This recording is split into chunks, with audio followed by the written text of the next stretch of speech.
Super. So what I wanted to do today was just talk about basically how I got started recycling fishing nets in Alaska, and to thank Joel and the Alaskan Ocean Cluster Initiative for inviting me to talk about this. My talk is actually going to be fairly short because what I was really hoping to get out of this was to talk with people that were on the call about how we could start new partnerships and move the net recycling operation to other areas. But I'll basically give you a brief history of how I got started and how we did our project, and then feel free to ask any detailed questions. And so I just started the business Net Your Problem because what we did last summer, it felt like there was really a need for it. And so that business I started to try to move to other areas. But basically, my journey recycling nets got started in August of 2015. So I was in Alaska, actually. I worked as a fisheries observer for 5 years, from 2010 till 2015. And I was stationed in Dutch Harbor, Kodiak, and Akutan.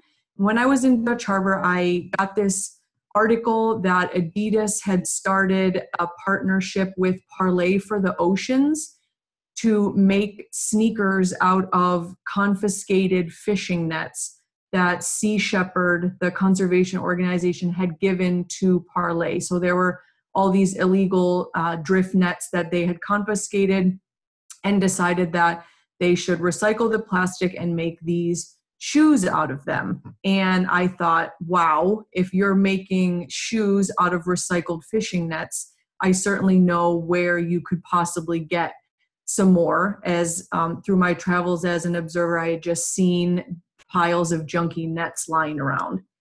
And so what I did is I reached out to Parley for the Oceans at that time. I sent them a tweet with a picture of some nets on the back of a boat. And basically I was thinking to myself, if you need some more fishing nets for your shoes, I certainly know where to get some. And after some emailing and phone conversations, I ended up sending them some samples of the net material, and what their results came back with was that the nets were made of a lot of different types of material, that the webbing was made of nylon, but most of the net was not. And so in order to recycle the nylon, which is what the Parley for the Oceans group was interested in, that material would need to be sorted out and separated. And they just decided basically for the moment that they were not interested in the nets in Alaska, that they needed to do some more research and development to figure out what they could do with the non-nylon materials. And so at this point, I kind of just put this in the back of my mind, didn't really work on it anymore until 6 months later. I was listening to a NOAA Ocean Services podcast called Making Waves, and it was about marine debris in Alaska, and they were interviewing Peter Murphy, who is the Alaska NOAA Marine Debris Coordinator. And I just thought to myself, well, if anybody would have an idea of what to do about marine debris in Alaska, maybe Peter would. And so I called him and emailed him, and we had a few conversations. And the main challenges that we identified to removing derelict fishing nets from Alaska was who was going to take the material. So as Parley identified, it's all different types of material inside the nets. You have chains, you have floats. They've been laying around for 20 years and have trees growing in them. So the main challenge was who would take the material. And then, of course, there was the issue of who was going to pay for the disposal. And so, again, at this point, we were kind of like, well, we don't really have any answers to these questions. So, again, I sort of just put this idea in the back of my mind. And then about a month later, I was on Twitter again, and I saw this post by Elizabeth Hogan, where it was basically, she retweeted this thing from Healthy Seas saying, wow, we're sending fishing nets from the Netherlands for recycling. And I was like, whoa, whoa, whoa. You know, what's going on here? Where are they sending these? So I responded to her on Twitter and the Global Ghost Gear Initiative. and asked, what kind of nets are you recycling? Where are you sending them? And so her and Econal and the Global Ghost Gear Initiative all wrote back to me and were like, we'd love to talk to you about this. Please contact us. And so that's how I got started with this project that I did last summer. And the kicker part for this was that the Global Ghost Gear Initiative knew of a company that was also a member of the Global Ghost Gear Initiative that's called Plastics. And they're based in Denmark. And they were able to recycle the nets from Alaska.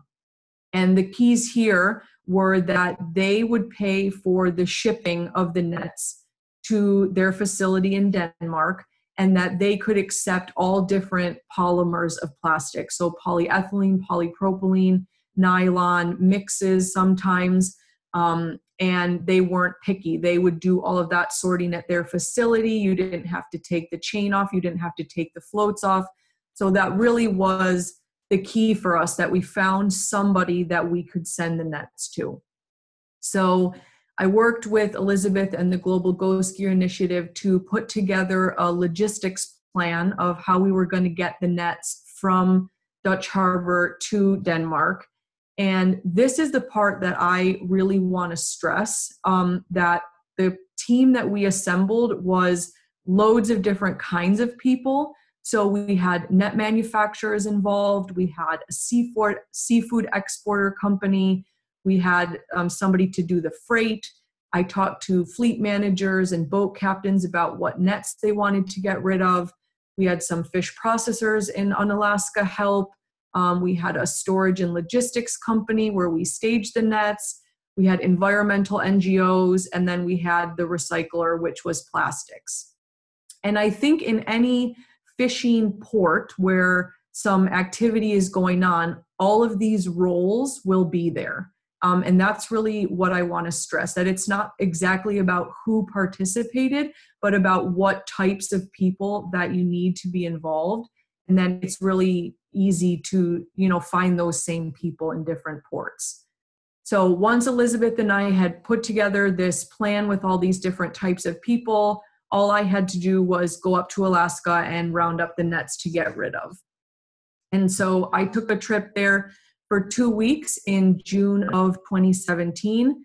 I was happy to see that they hadn't cleaned up everything since I was there last, so there was still nets there to be recycled. And the first thing that I did was I sent some samples of the material to Plastics. And I went around with different fishermen cutting different sections of the nets off and labeled them in individual plastic bags according to what the fishermen were calling them. So you have like body of a midwater net or poly from a packer or whatever the fishermen were calling the parts of the net. And then when we received the results back, we were able to see what exactly was the chemical composition of each of those parts of the net. And I think I sent 16 different samples to them, and they were able to recycle, I think, all of them but 2. So that was pretty good. Once we identified that all of the material they could take, started going through some old net piles. If anybody has been to Dutch Harbor, I'm sure you will see these kinds of things just on the side of the road.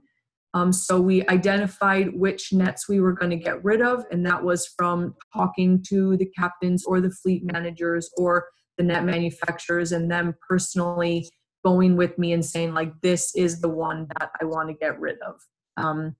I was really trying to avoid them saying, oh, the one on the right, and then me taking, their favorite net for recycling. So I went around with them to personally identify which nets to get rid of.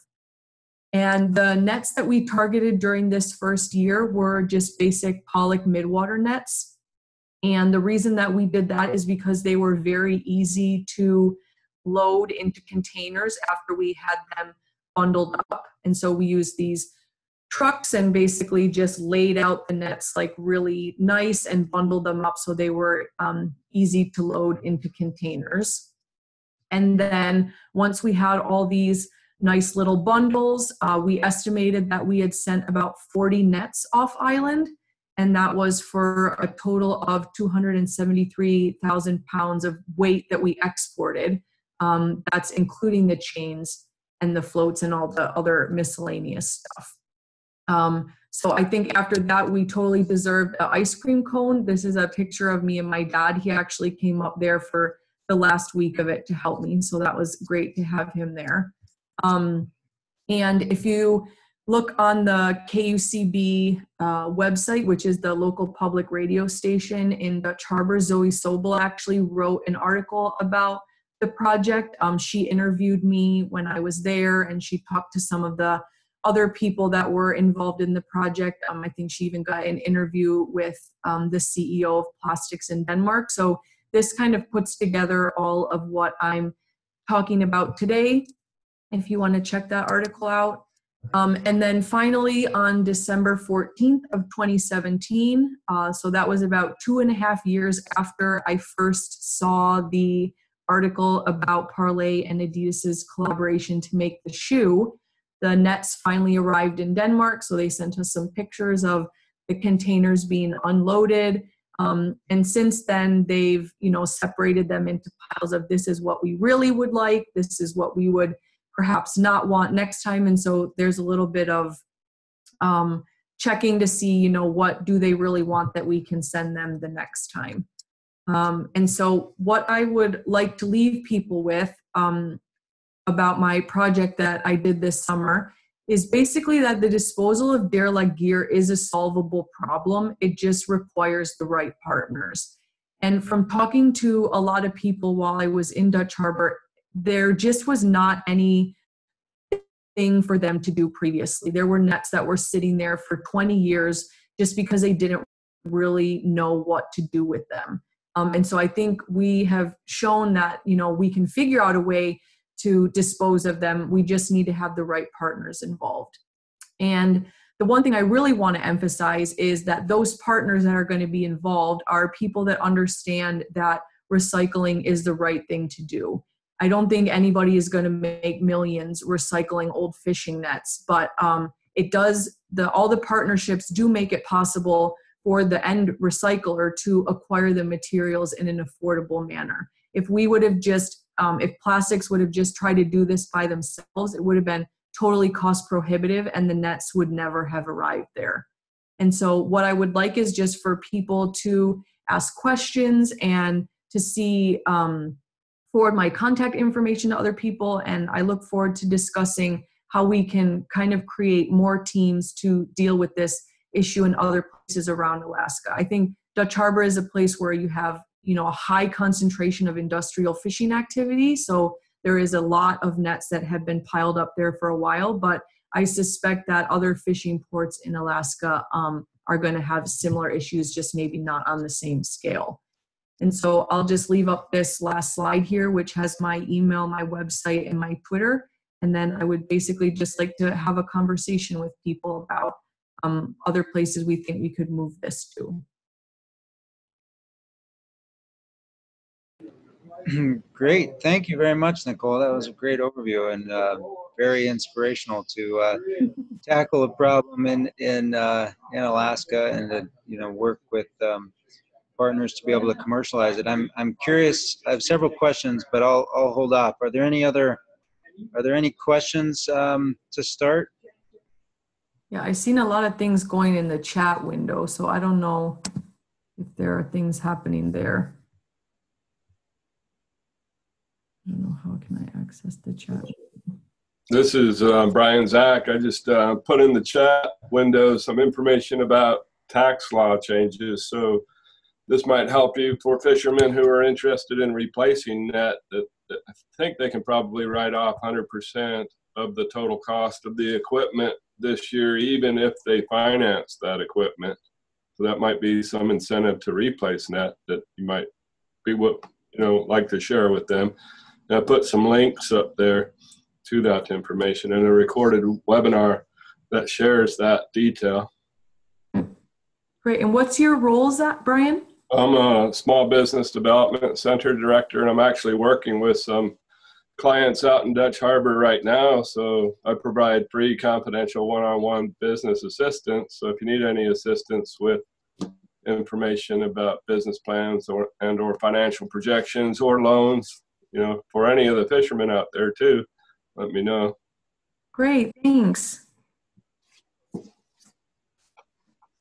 This is Brian. Great talk, Nicole. I just posted a bunch of links as you were talking regarding the various companies, Adidas and Ocean Plastics and Plastiques and all that kind of stuff, just so we have a record of all these sites for people, so that as we move forward with trying to solve this huge problem and at least taking a bite out of it in Alaska, I think we can get a consortium of people together and do something about it.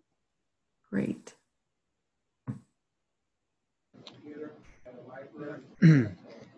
Speaking of the consortium of people, Nicole, you mentioned the importance of getting the diverse groups of people and companies in Dutch Harbor to work together on your logistics plan. Can you talk a little bit more about how you did that, especially from Seattle?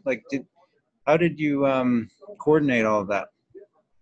Yeah, so I worked in Dutch Harbor for about 5 years. So I knew a lot of fishermen, I knew the net manufacturers. And so I just was like emailing with them and calling them. And a lot of the people that have operations in Dutch Harbor also have offices here in Seattle. So it's not as difficult as you would think to kind of like keep in touch with those people. And so I think basically we laid out this plan of like what we were trying to do and just tried to fit in people into the different roles.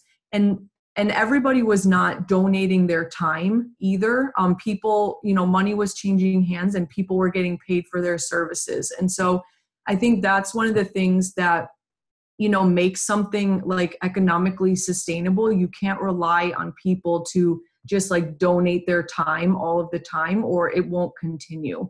And so that was part of the thing, boats would pay to dispose of the nets. The net manufacturers would get, compensated for bundling and delivering them. The storage people got compensated. And so that was part of the way that we designed it, was not to expect everybody to donate their time. Where did you get the initial funding to get it off the ground?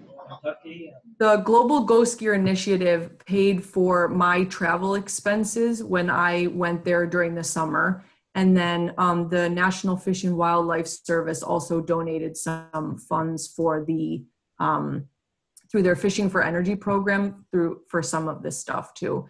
So.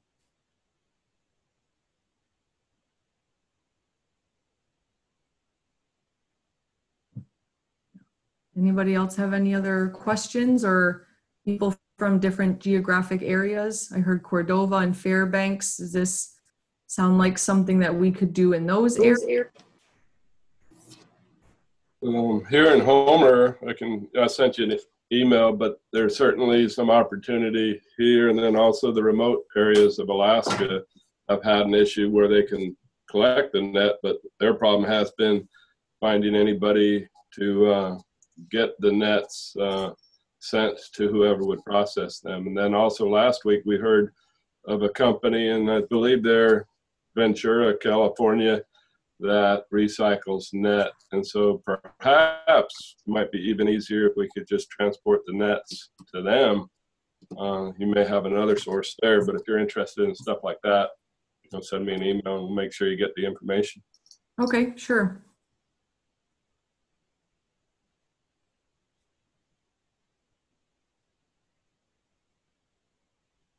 Any of the other places in Alaska notice a similar problem?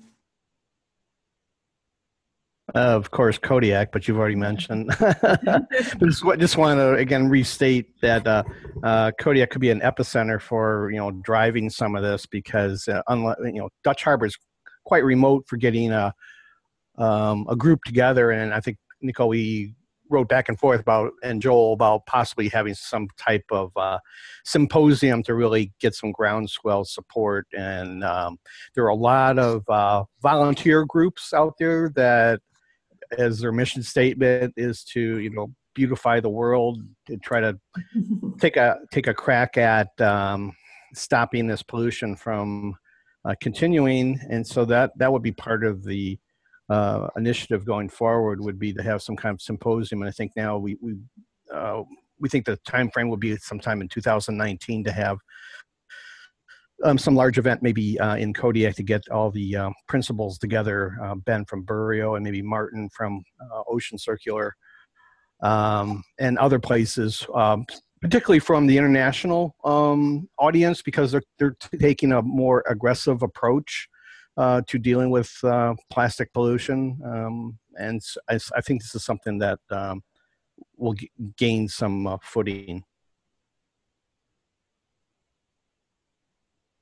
Yeah, Joel, do you know of anybody through the Ocean Cluster Initiative or is there any possible way to figure out how to like have a facility in Alaska to do the recycling? I think that was something that Brian brought up previously, so that we don't have to ship the nets all the way to Denmark. Or these like small business things, Brian, like if there's any interest or talk in having those kind of facilities like started in Alaska? Well, I think part of it is just part of getting the information out to particulars, because I think there's a lot of entrepreneurs in the state, and they're probably not aware that plastic nets can, in fact, or at least portions of them can be recycled and possibly make a profit out of it. I would hope that there'll be some connection with either plastics or other companies so that they can get some of the pilot studies sorted out to see if they can cite one of their subsidiaries in Alaska. So that would make it a little bit easier for shipping larger amounts of materials, because as Ben was mentioning last time, they've got more than enough nets to work with. So it's not a problem with supply. The problem is finding more markets for the raw material to develop into products that consumers will take, rather than starting with the virgin plastic material.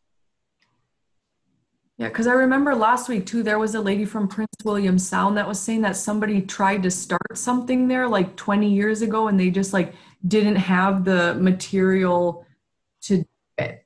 And that kind of surprised me. So well, I think even now there's better communication lines. Take, for example, this video conference.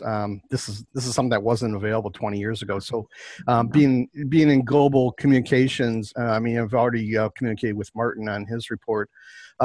There are plenty of pieces to the puzzle that are already there. Just a matter of stitching it together and getting maybe some support from, for example, Alaska Sea Grant, or funding through NOAA, or funding from the state of Alaska. There's all sorts of possibilities, but we have to have some kind of plan of action and something that's going to be doable, and then spin that off for these entrepreneurs, such as another sprint competition directly at plastics. For example, I have this really nice plastic recycled rope basket from a company called Alaska Rug.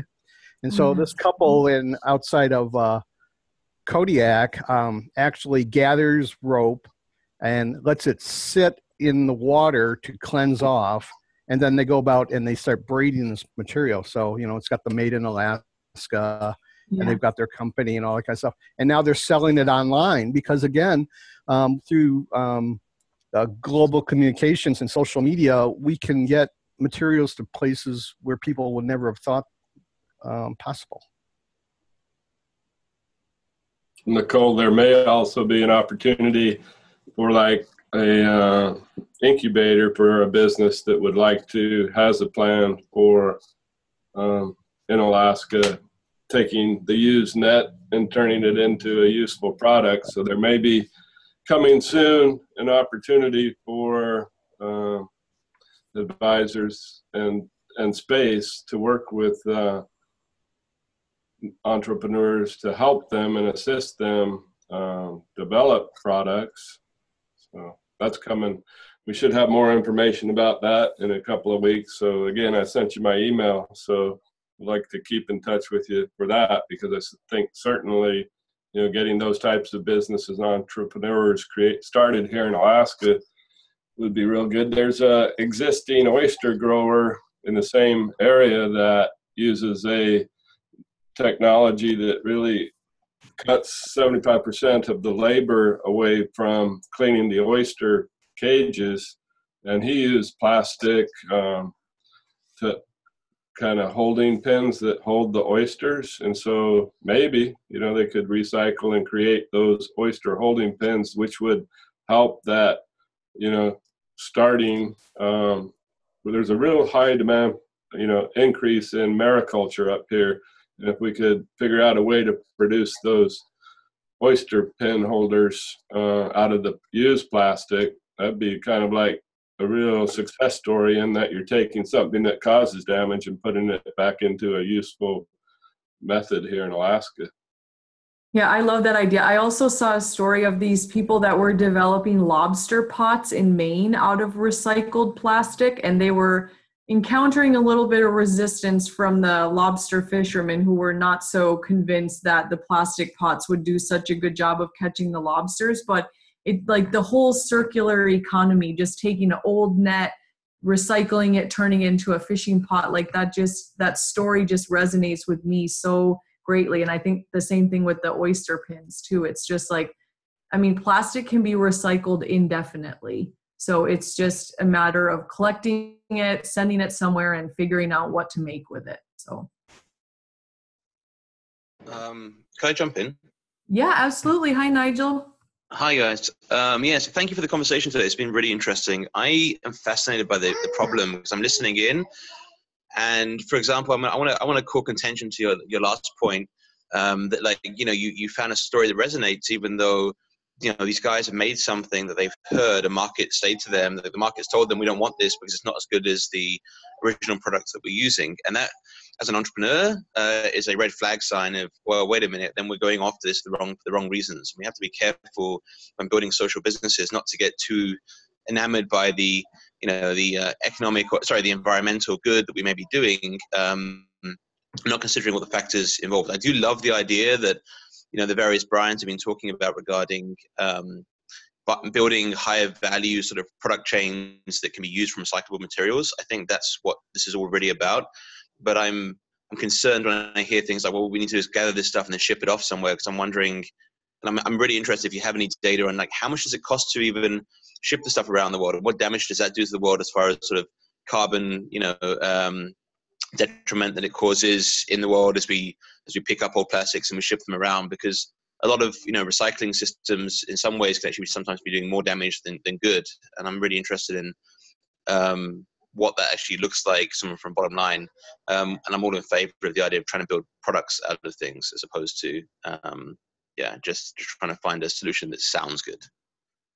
Yeah, I suppose I will deflect most of the answer of that question to plastics. I'm not exactly sure how they decide who they market the recycled plastic to, or that part of the supply chain. But I will say that shipping stuff on ocean freighters is actually one of the most carbon friendly ways of transporting goods. And so that's what we did. We sent it just on massive container ships from Alaska. It went through China and then around to Denmark. So I think you are right. I think that we have to make sure that there is a market for what we're doing, but I think so many things are made out of plastic that even if the lobster pot fishermen are not interested, I think, my phone case or any of these types of things can be made out of recycled plastic instead of virgin plastic. Yeah, the only comment I had was really just that we just have to be mindful that when we're dealing with environmentally social businesses like this, that we could be helping save some sea turtles and some marine mammals, but then we might be damaging air pollution in other parts of the world or doing other things. I mean, a lot of recycled materials now in the US, for example, get shipped over to countries where people are poorer and they're having to deal with all the sort of toxic materials arriving in their landfill sites because we have the money that we can ship things to somewhere else in the world and let them deal with the problem. Right. So always a bit concerned about that type of stuff. Totally agree. And what organization are you with? I'm sorry, I didn't introduce myself. I'm with UAA's Business Enterprise Institute. So I work with entrepreneurs around the state. And I was also a co-founder of the Otis program, which Joel ran. And hopefully, I think this would be a fantastic problem to include into something in a future Otis program. Yeah, I'm not sure if you're familiar with the net hack challenges that they've done. They had one at a design school. Martin Charter was in charge of that, and they basically threw some old net material on the table and were like, people come up with stuff that you can make out of old nets. So that was I think that's very similar to the hack sprint challenge kind of thing.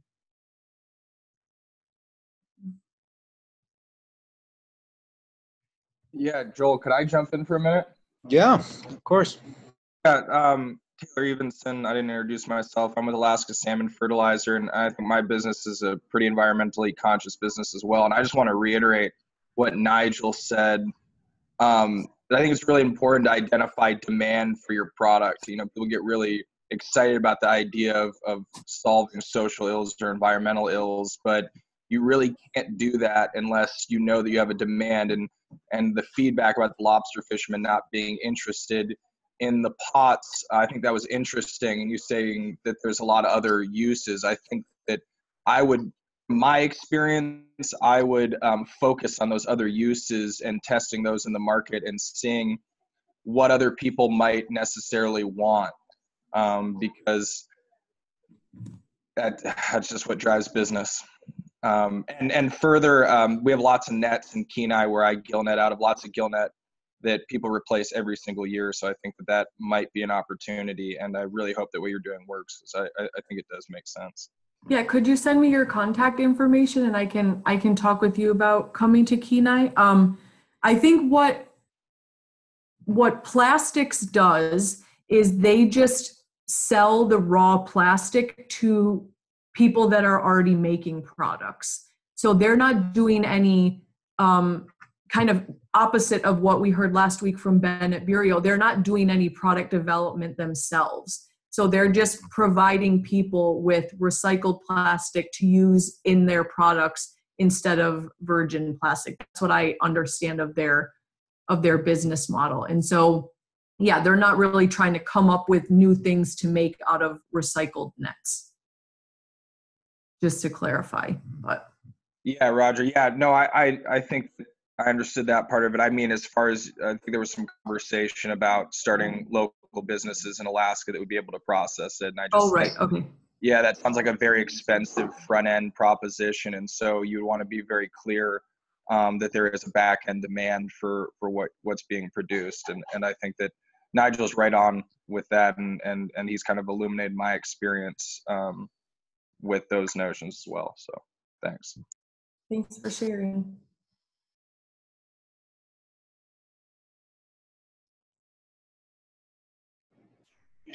Nicole, this is Joel. Can I just jump in with? I'm just curious to learn more about your plan for your business model. I mean, you started with some grant funding, and I'm curious: are you going to continue to pursue grants to keep this going? Or are you going to try to make it a for-profit business model? And what are your goals for the next like year or two? Yeah, I think grants, yes, if that money is there, but ideally I would like it to be self-sustaining. I don't want it to rely on grant money to go forward. I think just as I pay for my trash to be collected by the city, I think that fishing companies and boats should be responsible for paying for the disposal of their nets. And I think the recyclers should be responsible for contributing to the acquisition of that material. And so I sort of see myself as like a broker, if you want to call it that. Like I know the fishermen that have the nets to get rid of, and I know the recyclers that need the nets. And so I'm just like connecting them to facilitate the transfer of that material. And as far as, if it's going to be for profit or not, I currently have a full-time job.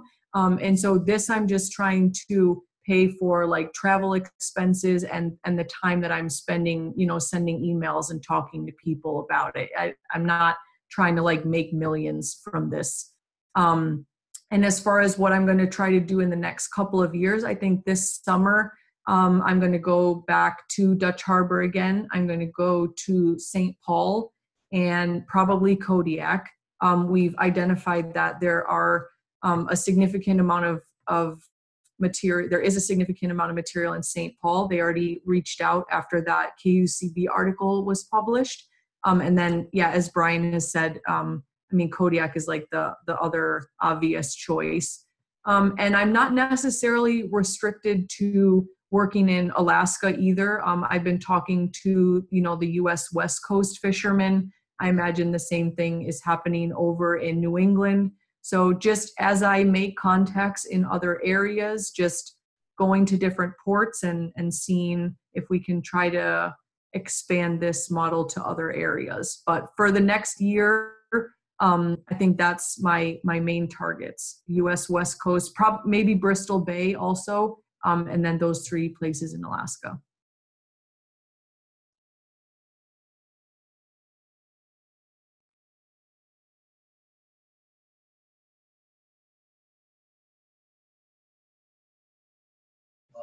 So is there anything you can identify right now that you need in order to grow? I mean, do you need anything from this group, or can we help with anything? Yeah, I think just if people know of other areas and other people that might be interested in participating. I think one of the main keys for the logistics wheel is the shipping. So if there are, freight companies that are interested in helping, that really is the key part of it. It's easy enough to go up there and talk to people about, what nets to get rid of, and there's infrastructure for loading containers in all of these places. So the main part of it is, how are we going to ship the nets from wherever we're at to the recyclers? We do have a problem in Alaska where a lot of our ships ship goods to Alaska, but then they leave empty. So perhaps even getting nets backhauled out of here might be cheaper, and then taken to some place where they could be reloaded on ships that go other places. Yep. Yeah, in Dutch Harbor we have the problem that the containers are leaving full of fish. So.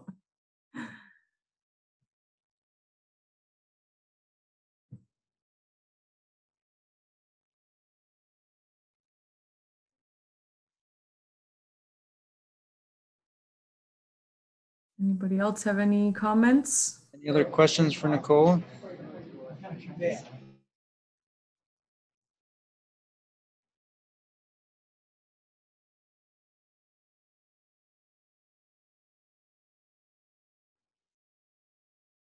Yeah, so this is Juliet in Fairbanks. Can you hear me okay? Yeah, go ahead. Yeah, Nicole, thank you.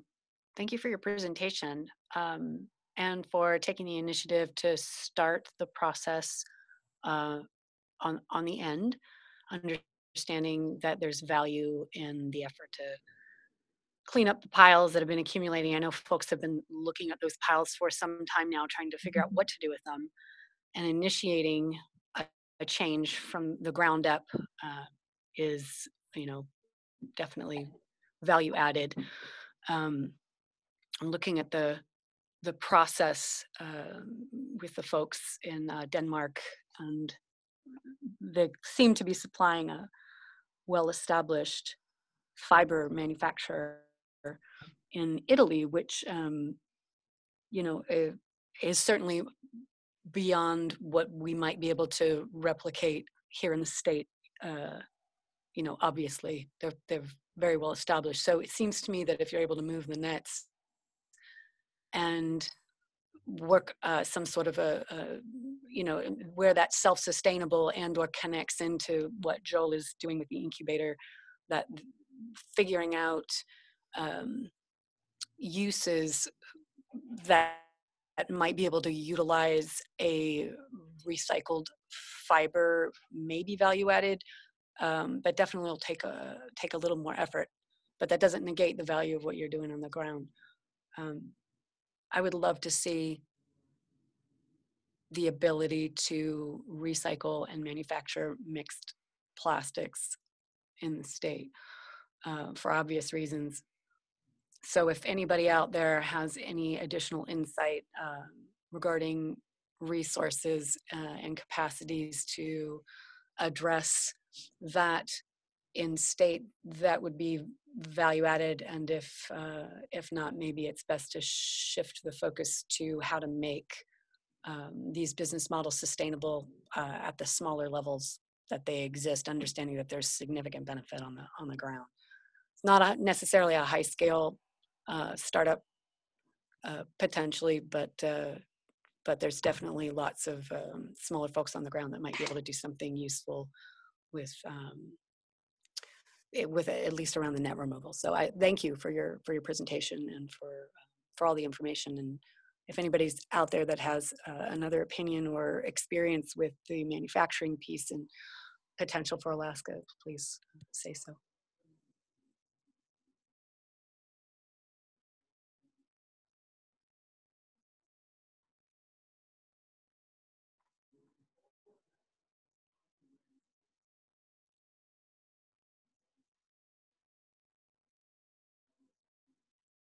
Any other final comments?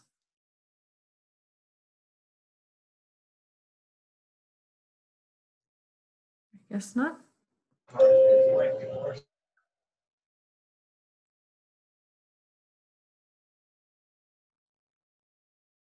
Okay, so if people want to just like email me if you think of something, or feel free to pass my contact information around.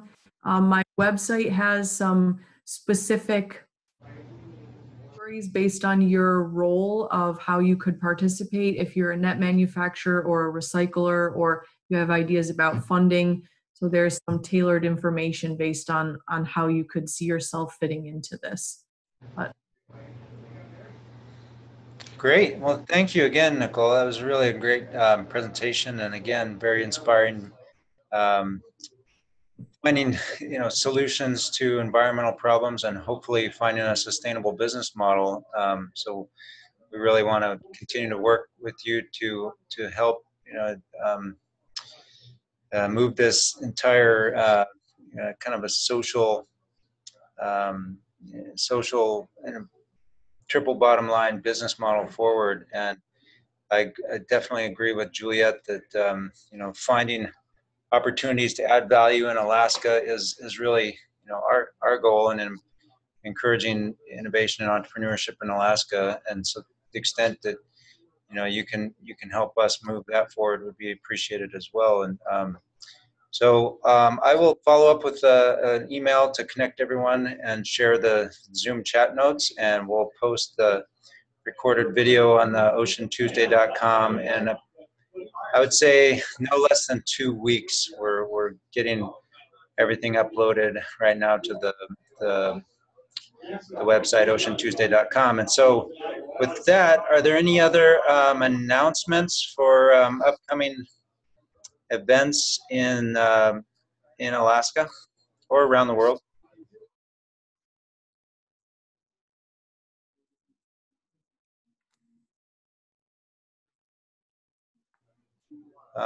Well, we've got the applications for Volt 49, which is similar to Otis, but in the energy space.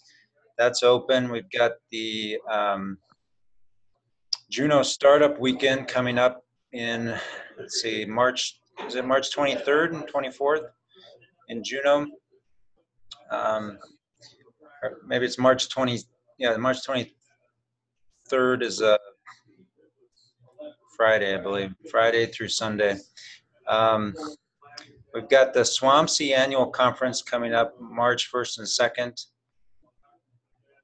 We've got Ocean Brew, a monthly meetup, third Thursday of every month in Anchorage on ocean innovation and entrepreneurship. That's going to be at the Boardroom March 15th at 4:30 p.m. Our next Ocean Tuesday is going to be a gentleman down in Mexico who's developing innovative products using seafood waste and seafood byproducts in Mexico. yeah, and I'll also be attending the International Marine Debris Conference in San Diego, which is in about 2 weeks. So I hope to come up with some good partnerships and some good ideas from that also. Are you working with the Maritime Alliance at all with that? They're based in San Diego and they're a maritime cluster. I have not even heard of them, no. I'll connect you with Greg Murphy and Michael Jones. Okay, great. All right, thanks everybody for your time. I really appreciate you listening to my story and seeing how we can work together on this in the future. Thank you, Nicole. I really appreciate it. And we'll be in touch. Okay, Thanks. bye-bye. Okay, bye.